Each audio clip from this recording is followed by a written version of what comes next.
بسم اللہ الرحمن الرحیم۔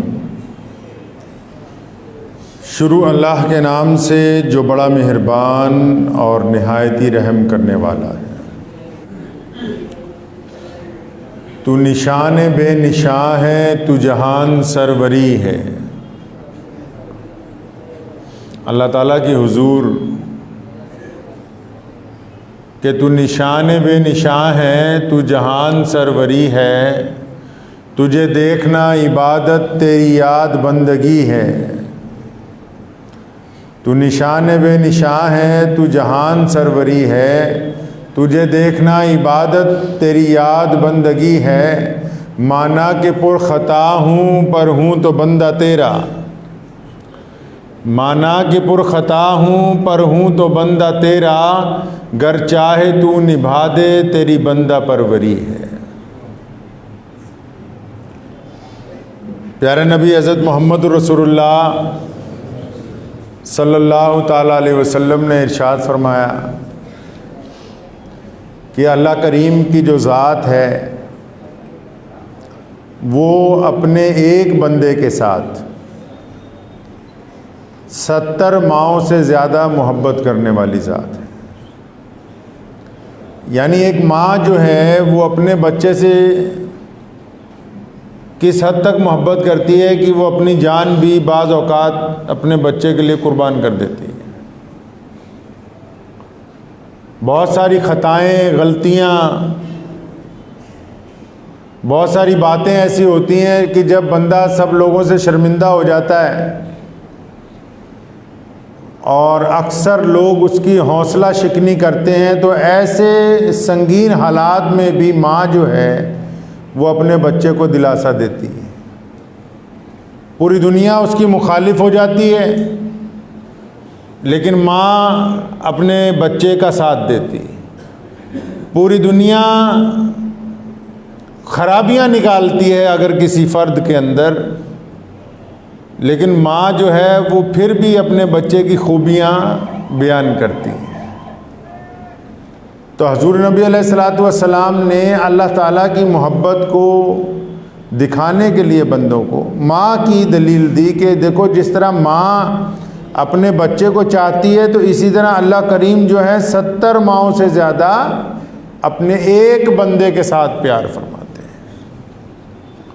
کچھ لوگوں کو بیچ میں مغالطہ ہو جاتا ہے کہ شاید وہ بندہ مسلمان ہی ہو تو اسی لیے پیار کرتے ہیں۔ نہیں، اللہ کریم نے کائنات میں جتنے بھی افراد کو پیدا کیا اللہ تبارک و تعالیٰ سب سے یکساں پیار کرتے ہیں۔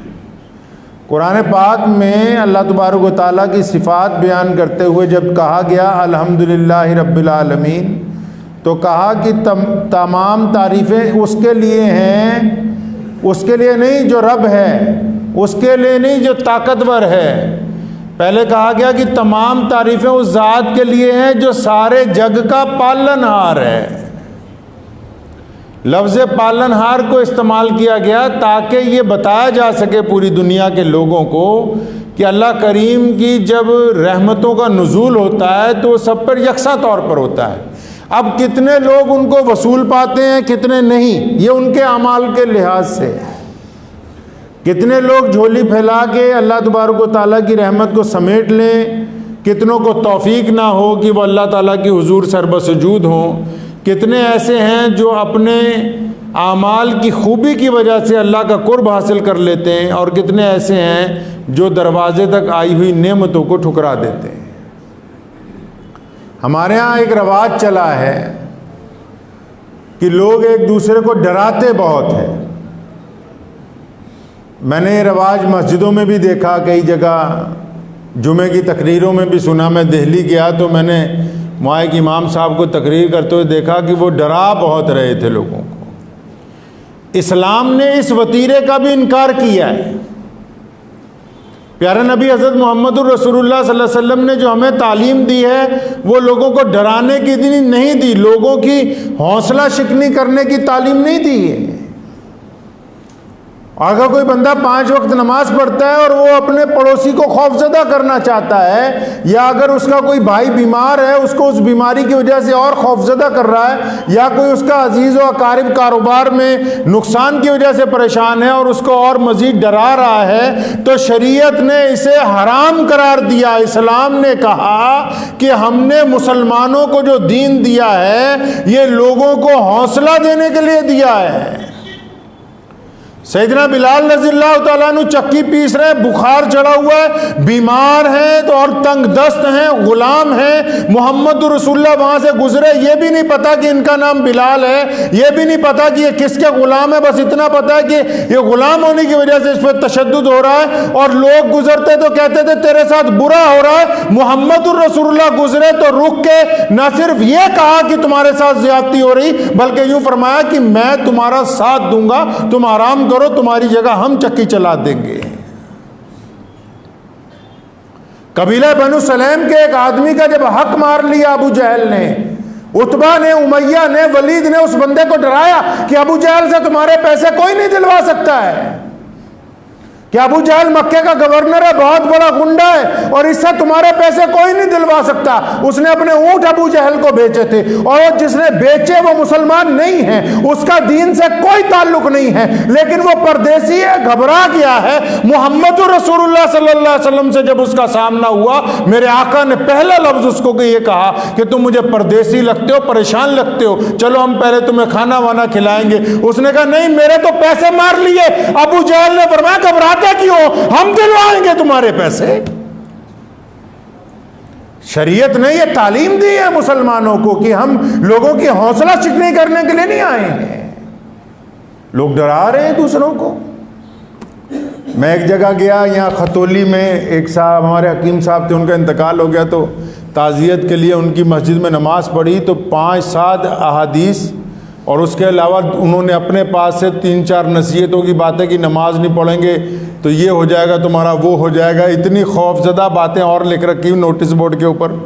تو میں نے انہیں کہا کہ اللہ کے بندو، اللہ تبارک و تعالیٰ تو بذات خود قرآن پاک میں ما غرک بربک الکریم بار بار کہتے ہیں کہ اے میرے پیارے بندے کو، اور اس بندے کو اللہ تعالیٰ پیارا کہہ رہے ہیں جو بندہ گنہگار ہے، جو بد کردار ہے۔ تم تو اسے پیارا کہتے ہو نا جو شکل صورت سے اچھا لگتا ہو، جو کاروبار زیادہ بہت اچھا کرتا ہو، جس کے پاس سرمایہ بہت اچھا ہو، جو تمہارا رشتہ دار ہو، جو تمہارا خونی بھائی ہو، تمہارا بیٹا ہو، تمہارا باپ ہو، تم اسے پیارا کہتے ہو۔ اللہ کریم نے انہیں پیارا کہا جن کو دنیا نے دھتکار دیا، جو دنیا کے بدترین لوگ کہلائے جاتے ہیں، جو کہ گناہوں کی دلدل میں دھسے ہوئے ہیں۔ اللہ کریم نے ان کو صدا لگائی ما غرک بربک الکریم، کہ میرے پیارے بندے تجھے مجھ سے کس نے غلط فہمی میں ڈال دیا، تو میری طرف آ تو صحیح، میں تجھے بخشنے کے لیے تیار ہوں۔ پتہ لگا دین حوصلہ شکنی کا نام نہیں ہے۔ اسلام نے کہا کہ اگر آپ کسی کی تعریف نہیں کر سکتے، سن لیجئے، دل پہ لکھ لیجئے اس بات کو، شریعت نے کہا کہ آپ اگر کسی کی تعریف نہیں کر سکتے تو اس کی برائی نہ کریں۔ اسلام نے کہا کہ کسی کی تعریف نہیں کر سکتے تو اس کی برائی نہ کریں۔ پھر شریعت نے کہا کہ اگر آپ کسی کی مدد نہیں کر سکتے اس کو دھکا مت ماریں، کسی کا اگر آپ ساتھ دینے کی طاقت نہیں رکھتے تو اس کو پیچھے کرنے کی بھی کوشش نہ کریں۔ شریعت نے کہا ہے کہ مسلمانوں کی یہ ذمہ داری بنتی ہے کہ وہ کسی کو خوفزدہ نہ کریں۔ کفار مکہ نے لوگوں کو خوفزدہ کیا ہوا تھا کہ تم ذات اور برادری کی بنیاد پر آگے نہیں بڑھ سکتے، تم ذات اور برادری کی بنیاد پر بیت اللہ میں نہیں جا سکتے۔ محمد رسول اللہ نے اس خوف کو ختم کیا، سیدنا اسامہ کو سردار بنایا جبکہ وہ غلام ہیں۔ بلال حبشی رضی اللہ تعالیٰ عنہ غلام ہے، ان کو مؤذن رسول کا درجہ دیا گیا تاکہ لوگوں کو ہم بتائیں کہ ہم لوگوں میں سے خوف کو ختم کرنے کے لیے آئے ہیں۔ یہ کیا بات ہو گئی کہ اگر کوئی بھائی زیادہ بیمار ہے تو ہم اس کے پاس بیٹھ کے نعوذ باللہ یہ کہیں کہ اچھا میرے بھی فلاں رشتہ دار کا اسی بیماری سے انتقال ہو گیا تھا۔ اس کا مطلب آپ شریعت کی خلاف ورزی کر رہے ہیں، دوسرے کی حوصلہ شکنی کر کے آپ ڈرا رہے ہیں لوگوں کو۔ اگر کوئی بندہ تحریک چلا رہا ہے، کوئی کچھ کر رہا ہے انسانوں کی بھلائی کے لیے، کوئی بندہ موومنٹ چلا رہا ہے اور ہم اس کا ساتھ دینے کی بجائے الٹا بیٹھ کر اس کی مخالفت کریں کہ نہیں جی نہیں یہ تو بہت غلط ہو گیا، تو اس کا مطلب آپ ان لوگوں میں سے ہیں جو نیک لوگوں کی تردید کرتے ہیں، آپ ان کا ساتھ نہیں دیتے ہیں۔ شریعت نے ہمیں درس دیا ہے کہ بدترین حالات میں گھبرایا نہیں جا سکتا ہے۔ انسانوں کو سبق دیا محمد رسول اللہ نے کہ اگر حالات آپ کے موافق نہ ہو، آب و ہوا آپ کے موافق نہ ہو، اگر آپ کو دوائی نہیں لگ رہی، یا آپ کے کاروبار میں لگاتار نقصان ہو رہا ہے، یا آپ کوئی تحریک چلا رہے ہیں اس میں آپ کے ساتھ نقصان ہو رہا ہے، یا پوری حکومتیں آپ کے مخالف ہو گئی ہیں، تو اسلام نے کہا ہے کہ اس میں گھبرانے کی تو کوئی بات نہیں۔ اسلام نے ثابت قدمی کی بات کی، اسلام نے عزم اور استقلال کی بات کی۔ ایک بڑا خوبصورت واقعہ مجھے یاد آ گیا۔ تیمور لنگ کا بیٹا تھا سلطان جلال الدین خوار اعظم شاہ اس کا نام تھا۔ تو منگول اس وقت پوری دنیا میں بڑی طاقتیں تھیں، دو ہی بڑے سپر پاور تھی اس دور میں، ایک چنگیز خان، ایک تیمور لنگ، دنیا کی سپر پاوریں تھیں دونوں، اور ان کے پاس لاکھوں لاکھوں فوجیں تھیں۔ تو تیمور لنگ کا جو بیٹا تھا چھوٹا، اس کا نام تھا سلطان جلال الدین خوار اعظم شاہ۔ ایک جگہ چنگیز خان کی 10 لاکھ فوجوں نے اسے گھیر لیا۔ سنو اسلام نے درس کیا دیا ہے۔ اب اسے جب گھیر لیا، اس کے پاس 10-15 ہزار سپاہی تھے سارے۔ جس دن میں یہ واقعہ پڑھا تو میں بہت دیر سوچتا رہا بھی جن کا عزم استقلال اللہ پہ کامل ہوتا ہے وہ کس طرح کے لوگ ہوتے ہیں۔ تو لکھا ہے کہ وہ ایک پہاڑی پر بلند پہ کھڑا تھا، اس کی فوج کی ٹکڑی ساتھ میں تھی، تو چاروں طرف چنگیز خان کی فوجیں، منگول جو تھے انہوں نے اسے گھیرا ہوا تھا۔ اب اس کا جو وزیر ہے جلال الدین کا، یہ کہتا ہے کہ میں اور میرے ساتھی دل میں سوچ رہے ہیں کہ اتنی بڑی فوج نے ہمیں گھیر لیا تو اس سے بچ کے نکلنا کیسے ہے، اپنی جان کیسے بچائیں۔ اور دنیا کا نقطہ بھی یہی کہتا ہے کہ اگر بہت بڑی طاقت کوئی سامنے آ گئی تو بندہ کیسے باہر نکلے۔ تو وزیر کہتا ہے کہ میں اور میرے ساتھی وزیر اور جرنیل یہ سوچ رہے ہیں کہ بھی یہ اتنی بڑی فوج ہمارے سامنے کھڑی منگولوں کی، ان سے کیسے ہماری جان بچے گی، ہم یہاں سے نکلیں گے کیسے، ہم تو 10-15 ہزار ہیں، یہ کئی لاکھ ہیں۔ تو کہتا ہے کہ وہ جو سلطان تھا جلال الدین، وہ ہم سے بھی ذرا ایک چوٹی اور اوپر کھڑا ادھر دیکھ رہا تھا دشمن کی طرف۔ تو ہم سب نے مشورہ کیا چلیں سلطان سے پوچھیں کیا کرنا ہے۔ تو ہم سلطان کے پاس سوچے اور پہنچے، اور ہم نے یہ سوچا بھی سلطان اب ہمیں رائے دے گا بھی کس طرف سے نکلا جا سکتا ہے، کیا کیا جا سکتا ہے۔ کہ ابھی ہم بولنے لگے تو سلطان نے وزیر کے کندھے پہ ہاتھ رکھے گا، عبد الرحمن ادھر آ، یار میں بہت دیر سے ان کو فوجوں کو دیکھ رہا ہوں، اور میں یہ سوچ رہا ہوں کہ جلال الدین جب میں ان کو ہرا دوں گا تو اتنے جنازے دفناؤں گا کہاں میں؟ وہ یہ اتنے لاکھ جو سامنے میرے کھڑے ہیں، میں نے ان کو ہرانا ہے، وہ اتنے لوگ ہلاک ہو جائیں گے، ان کا قبرستان ہی بہت بڑا بن جائے گا، اتنی جگہ کہاں سے لاؤں گا میں؟ وزیر کہتا ہے میرے پیر کے نیچے سے زمین نکل گئی، اور مجھے یقین ہو گیا کہ میں جس بادشاہ کی رہنمائی کے اندر جنگ کرنے کے لیے آیا ہوں، اس کی تاریخ میں شکست نام کی کوئی چیز نہیں لکھی ہوئی۔ چنگیز خان نے کہا تھا جنگ میں ہارنے کے بعد کہ اگر جلال الدین میرا بیٹا ہوتا تو میں پوری دنیا کو 2 بار فتح کرتا۔ اٹھائیے تاریخ پڑھیے کبھی آپ۔ اسلام نے تعلیم دی ہے انسانوں کو کہ لوگوں کو ڈرائے نہیں۔ ہم لوگوں نے تو کام پکڑ لیا لوگوں کو ڈرانے کا، مسجدوں میں ڈرا رہے ہیں، محلوں میں ڈرا رہے ہیں، بازاروں میں ڈرا رہے ہیں، کوئی بھی مل رہا ہے اگلے کو خوف زدہ کر رہے ہیں، مشورہ ہی صحیح نہیں دے رہے۔ کوئی آپ سے مشورہ لینے آتا ہے بھائی میرا فلاں کام ہو جائے گا، نہیں نہیں نہیں نہیں یہ کام نہیں ہو سکتا، یہ ایسا نہیں ہوگا بھائی۔ پڑوسی کو ڈرا رہے ہیں کہ تو فلاں کام کر رہا ہے تو تجھے یہ جرمانہ لگ جائے گا، فلاں کام کر رہا ہے یہ جرمانہ۔ اسلام نے ڈرانے کی تعلیم تو نہیں دی انسانوں کو۔ اللہ کریم نے اپنے بندوں کو ڈرایا تو نہیں، کہیں اپنی مثال دی۔ اللہ نے فرمایا میری رحمت جو ہے میری تمام باتوں کے اوپر غالب ہے، اور فرمایا ہم نے اپنی جو محبتیں ہیں ان میں سے ایک حصہ صرف ماں کو دیا ہے، اور تم دلیل دیتے پھرتے ہو دیکھو ماں کتنی محبت کرتی ہے۔ اس لیے فرمایا کہ ہم اپنے بندے کو 70 ماؤں سے زیادہ پیار کرتے ہیں۔ قرآن پاک نے بار بار تعلیم دی ہمیں، چاہے آپ کا پڑوسی ہندو ہے، سکھ ہے، دلت ہے، عیسائی ہے، کوئی بھی ہے، آپ کا جو عزیز و اقارب ہے، کوئی بھی وہ کسی بھی مذہب سے تعلق رکھتا ہے، اسلام نے کہا کہ ان کے نیک مشوروں کے اندر جب ان کے ساتھ کوئی معاملات ہوتا ہے آپ ان کو ڈرائیں نہیں کہ آپ کا فلاں کام خراب ہو جائے گا، بلکہ اپنی طاقت کے مطابق ان کو حوصلہ دیں، ان کی ہمت افزائی کریں۔ شریعت نے ان باتوں کی تلقین دی ہے۔ ہم تو فتووں میں پڑ گئے کہ پاجامہ اونچا ہے یا نیچا ہے، داڑھی لمبی ہے یا تھوڑی ہے، مونچھیں کتنی قطری ہونی چاہیے۔ وہ فروعی مسائل اپنی جگہ ثابت ہے، بنیادی طور پہ وہ ہمارے ذاتی طور پہ ہیں، لیکن جو اسلام نے اپنا آفاقی پیغام ہمیں پوری دنیا کے لیے دیا، اس کو عمل میں کون لے کے آئے گا؟ اس کی تعلیم تو اس کے ساتھ ساتھ بہت ضروری ہے کہ ہم اپنی ذاتی طور کے اوپر ہی، اپنی ذاتی مسائل کے اوپر ہی ایک دوسرے کے درمیان میں لڑتے رہ جائیں گے اور اسلام کا پیغام کوئی ہم تک پہنچائے گا نہیں۔ اب شب برات آ رہی ہے، دیکھیں پرسوں کو اتوار کی رات کو شب برات ہے۔ نبی اکرم صلی اللہ تعالی وسلم کی متعدد احادیث ہیں شب برات کے متعلق۔ مجھے اکثر ایک صاحب کا شعر یاد آ جاتا ہے، وہ کہتا ہے عقید منجمد اپنی جگہ پر، مطلب جو عقیدہ ہے نا وہ تو اپنی جگہ کھڑا ہوا ہے، مطلب منجمد جم گیا ہے۔ عقید منجمد اپنی جگہ پر، اماموں کی قبائیں لڑ رہی ہیں۔ اب کوئی یوٹیوب پہ لگا ہوا ہے حرام ہے، کوئی لگا ہوا ہے حلال ہے، کوئی لگا ہوا ہے روزہ نہ رکھو، کوئی لگا ہوا ہے مسجد میں نہ جاؤ، کوئی کہہ رہا ہے فلاں جگہ نہ جاؤ۔ عبادت کی جو روح محمد الرسول اللہ نے عطا کی ہے، احادیث میں جتنی بات آ گئی، آپ اس مثبت بات کو قوم کو کیوں نہیں بتا رہے ہیں؟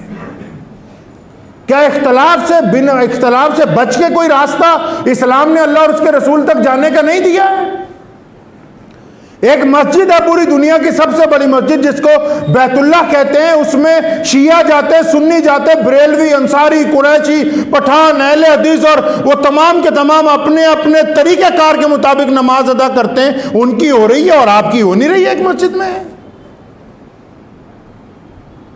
جتنے عقائد ہیں پوری دنیا میں مسلمانوں کے درمیان، اب وہ چاہے نیت یہاں پر باندھ لے، چاہے یہاں پر باندھ لے، چاہے وہ رفع دین کرے یا نہ کرے، یہ تمام کی تمام محمد الرسول اللہ کی سنتیں ہیں۔ تو ایک دوسرا بندہ اگر کسی اور سنت کی ادائیگی کر رہا ہے اور آپ اس سنت کی ادائیگی کو وجہ بنا کر اپنے بھائی کی دشمنی کر رہے ہیں، تو پھر آپ کوئی اعلیٰ ترین مسلمان نہیں بن گئے ہیں۔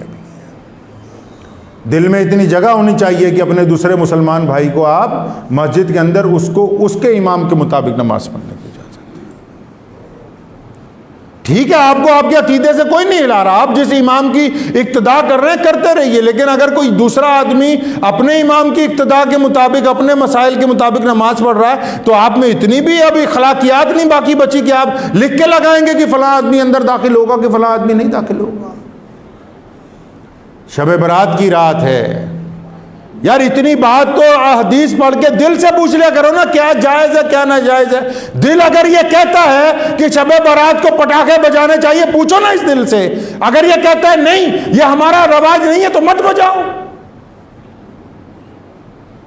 اگر دل یہ کہتا ہے سج دھج کے سڑکوں پہ ساری رات گزارنی اچھا نہیں لگتا، یہ آوارہ گردی ہے، تو پھر مت پھرو سڑکوں پہ رات کو، عبادت کر لو۔ اس میں فتوے کی تو کوئی ضرورت نہیں ہے۔ بندے کا سب سے بڑا مفتی اس کا دل ہے۔ حضرت مولانا رشید صاحب، احمد رشید صاحب لدھیانوی رحمۃ اللہ علیہ، مفتی اعظم جنہوں نے احسن الفتاوی لکھا ہے، آج بھی کسی مدرسے میں جب کوئی فتویٰ لکھا جاتا ہے تو احسن الفتاوی کھولا جاتا ہے پہلے۔ انہوں نے لکھا ہے کہ اگر بندے پر کوئی مصیبت آ جائے اور اس کو یہ پتہ کرنا ہو کہ یہ مصیبت رحمت ہے یا عذاب ہے، تو کسی مولوی سے پوچھنے کی ضرورت نہیں، اس دل سے پوچھو۔ لکھتے ہیں کہ اگر پریشانی آنے کے بعد، بیماری آنے کے بعد، مصیبت آنے کے بعد، گھر میں فسادات آنے کے بعد، کاروبار میں نقصان ہونے کے بعد، لوگوں کے درمیان برا بننے کے بعد، اگر ایک بندہ وہ گناہ نہیں چھوڑتا جو مصیبت آنے سے پہلے کرتا تھا، مثال کے طور پہ ایک بندے کو زبردست نقصان ہو رہا ہے اور وہ بندہ کوئی بدترین گناہ کرتا ہے، نقصان کے باوجود گناہ نہیں چھوڑتا، تو مفتی صاحب نے لکھا ہے یہ اللہ کی طرف سے عذاب ہے اس کے لیے۔ یہ مصیبت کیا ہے جی؟ عذاب ہے۔ اور اگر مصیبت آنے کے فوراً بعد گناہ سے توبہ کر لیتا ہے، وہ گناہ نہیں کرتا جو مصیبت آنے سے پہلے کرتا تھا تو فرماتے ہیں کہ یہ اب آزمائش ہوگی اور اللہ کریم اپنے فضل سے اس آزمائش سے بندے کو باہر نکال دیں گے۔ تو یہ تو ہمیں اپنے دل کے پاس ہی سب سے بڑا مفتی رکھا ہوا، اللہ کریم نے ہمارے دل میں ہی رکھی ہے بات، تو اپنے دل کو کیوں نہیں پوچھتے بار بار کہ یہ کام صحیح ہے کہ نہیں ہے؟ حضور صلی اللہ علیہ وسلم کیا ایسا کر سکتے ہیں؟ نعوذ باللہ کیا اس دور میں ایسا ہوا ہوگا؟ جو باتیں تمہارا دل گواہی دیتا کہ یہ نہیں جچ رہی، یہ دوسروں کی قوم سے مشابہت رکھتی ہیں، تو ان باتوں کو چھوڑ دیں بس۔ بعض اوقات صرف اپنے فتوے دینے کی وجہ سے کوئی صاحب کہہ رہا ہے جی 14 شعبان کو عبادت نہیں ہونی چاہیے، یہ نہیں ہونا چاہیے۔ محمد رسول اللہ صلی اللہ علیہ وسلم نے بذات خود اس رات کو اللہ تبارک و تعالیٰ کی عبادت کی ہے۔ اب کوئی بندہ کتنی کرتا ہے کتنی نہیں کرتا یہ اس کا معاملہ ہے، لیکن یہ تو سمجھیے نا کہ اللہ نے بہانے بنائے، شب قدر کو، شب برات کو، رمضان مبارک کو، اللہ کریم نے آپ کو بہانے بنائے ہیں کہ بھئی اس بہانے میرا بندہ آ کے اپنی مغفرت کروا لے، اس بہانے بندہ اپنی مغفرت کروا لے۔ اب اگر کوئی بندہ 14 شعبان کی رات کو ہی سویا رہے یا لیلۃ القدر کی رات کو رمضان مبارک میں تلاش ہی نہ کرے، تو پھر یہ تو اتنا تو ہم مانتے ہیں کہ اس نے ایک اچھا موقع کھو دیا، اس نے ایک وقت اس کی زندگی میں بہترین آیا وہ ضائع کر دیا ہے۔ تو ایسے وقت کو ضائع کرنے کی بجائے کیا بہتر نہ ہو کہ وہ اطمینان قلب کے ساتھ سکون سے جا کے مسجد کے اندر عبادت کرے؟ بہت بہترین کپڑے پہننے کی بجائے یہ بہتر نہیں ہے کہ ان کپڑوں کے پیسے کسی ایسے غریب کو دے دے جس کے پاس تن دھرنے کے لیے کپڑا نہیں ہے؟ بریانی کی بڑی بڑی دیگیں بنانے کی بجائے اگر کسی ایک غریب کو 10,000 روپے دے دو اور کسی ایک غریب کو پورے بکرے کے صدقے کے پیسے دو، اس کے گھر کا پورے مہینے کا راشن نہ چل جائے؟ اپنی عقل بھی لڑائیں جو اللہ تبارک و تعالیٰ نے آپ کو دی ہے، اتنا بہترین دین دے دیا اور خاتم النبیین کی امت میں ہمیں پیدا فرمایا اللہ تبارک و تعالیٰ نے، اور آپ اندازہ لگائیں کہ دنیا کی سب سے بڑی امت ہے، کائنات کی سب سے محبوب امت ہے، اللہ تبارک و تعالیٰ خود اس کی طرف نظر رحمت سے دیکھتے ہیں، اس کے باوجود بندہ اس کو اپنے لیے اچھا نہ موقع فراہم کر سکے تو میں سمجھتا ہوں بندے کی بہت بڑی بیوقوفی ہوگی۔ دوسروں کو فتوے سنانے بند کریں۔ میں بار بار اکثر جہاں جاتا ہوں مسلمانوں سے بار بار اپیل کرتا ہوں، خدا کا واسطہ ہے وہ دوسروں کو تانے دینے چھوڑ دو، خدا کا واسطہ ہے دوسروں کو مسئلے نہ بتاؤ، یہ دیکھو کہ یہ گنہگار بندہ کتنا اللہ کا اتباع کرتا ہے کتنی نہیں کرتا۔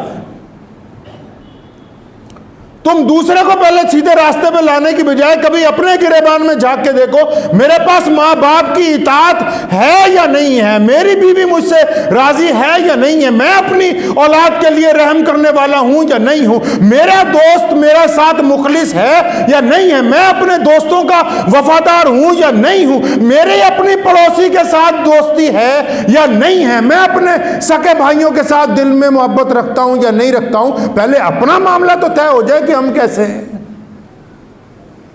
اپنا معاملہ خراب ہے، دوسروں کو فتوے پہ فتوے دے رہے ہیں۔ اللہ تبارک و تعالیٰ نے سب سے پہلے آپ سے بات کرنی ہے۔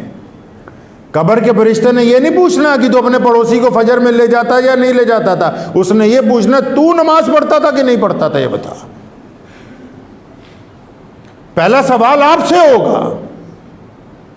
اور بھائی بے انتہا لوگ ایسے ہیں، لوگوں کو ڈرانے میں لگے ہوئے ہیں کہ یہ نہیں کرو گے یہ ہو جائے گا، یہ نہیں کرو گے وہ ہو جائے گا۔ شریعت نے اس جز کا خاتمہ کیا ہے کائنات میں۔ کائنات میں تھا کیا محمد رسول اللہ صلی اللہ علیہ وسلم سے پہلے، سوائے لوگوں کے ڈرانے کے اور کام کیا ہوا ہے دنیا میں؟ اور آج بھی جن کی آزاداری ہے، آج بھی کائنات میں جو بڑی بڑی پاوریں ہیں، وہ لوگوں کو اپنے مزاج کے مطابق چلانا چاہتی ہیں۔ تو کیا ہم بھی ویسے ہی بن جائیں؟ نہیں، ہمیں محمد رسول اللہ صلی اللہ علیہ وسلم نے بہترین اخلاق کی تعلیم دی ہے، بہترین اخلاق کی تعلیم دی ہے۔ یہ حضور اکرم صلی اللہ علیہ وسلم ہی تو ہیں جنہوں نے ڈرنے کا کوئی درس امت کو نہیں دیا ہے۔ جب مدینہ منورہ تشریف لائے، ابھی تھوڑا ہی عرصہ گزرا ہے، نہ مال ہے نہ دولت ہے نہ اقتدار ہے، مدینے کے یہودی حضور صلی اللہ علیہ وسلم کے مخالف ہیں، وہاں پر صحابہ کرام کے پاس کوئی زیادہ وسائل نہیں ہیں، کاروبار ابھی زیادہ شروع نہیں ہوئے ہیں، قحط سالی ہے۔ اس دوران بھی جب مکے کے گورنر نے، ابو جہل نے، عتبہ نے، ولید نے، ابو لہب نے جب دھمکی دی نا کہ ہم مسلمانوں کو ختم کرنے کے لیے آ رہے ہیں بدر کی طرف، محمد رسول اللہ دشمن سے بھی 2 دن پہلے میدان بدر کے اندر پہنچ گئے۔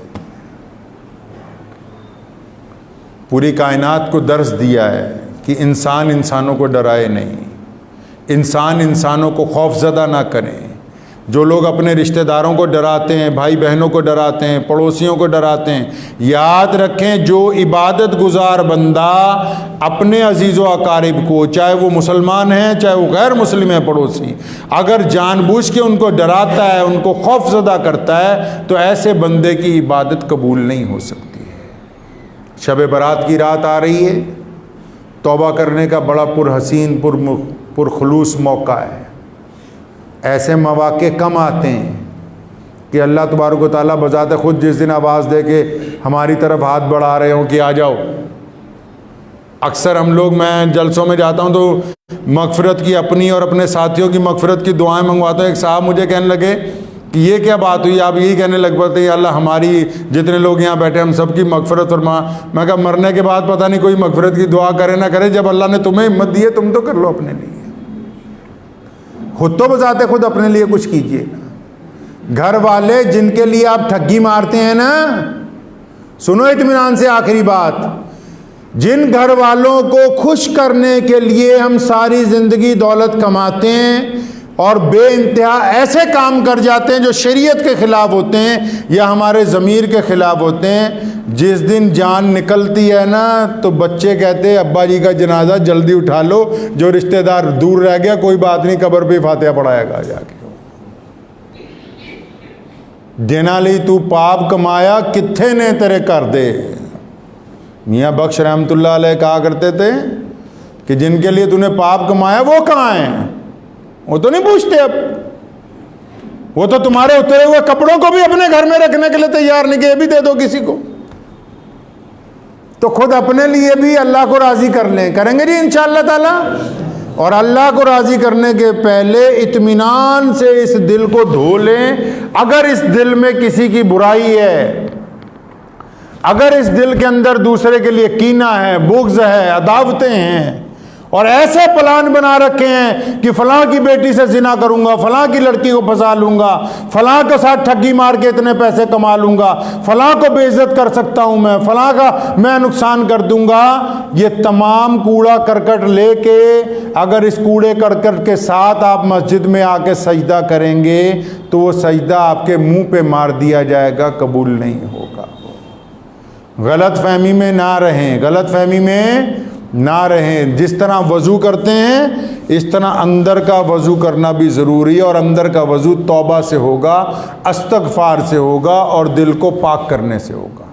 تو دعا بھی کریں کہ اللہ تبارک و تعالیٰ یہ جو شب برات آنے والی ہے اتوار کی رات کو، اول جو نفل عبادت ہوتی ہے وہ افضل ہوتی ہے گھر میں، گھر میں بھی کریں۔ اگر مسجد میں آنا چاہتے ہیں مسجد کے اندر بھی آ سکتے ہیں، مسجد میں آ کر بھی عبادت کر سکتے ہیں۔ پوری امت کے لیے دعائیں مانگے، اپنے لیے مانگے، اور ان لوگوں کے لیے دعائیں مانگے جن کا آپ پر حق ہے، جن کو آپ سے امید ہے۔ کئی ایسے لوگوں کا انتقال ہو جاتا ہے جن سے آپ کو بڑی محبت ہوتی ہے اور وہ روز انتظار کرتا ہے کہ شاید ہمارے لیے عبد الرحمن دعا کرے گا، محمد شفیع دعا کرے گا، اس کو تو پتہ ہی نہیں کہ فلاں سے میری محبت انتقال ہو کے بعد ختم ہو گئی۔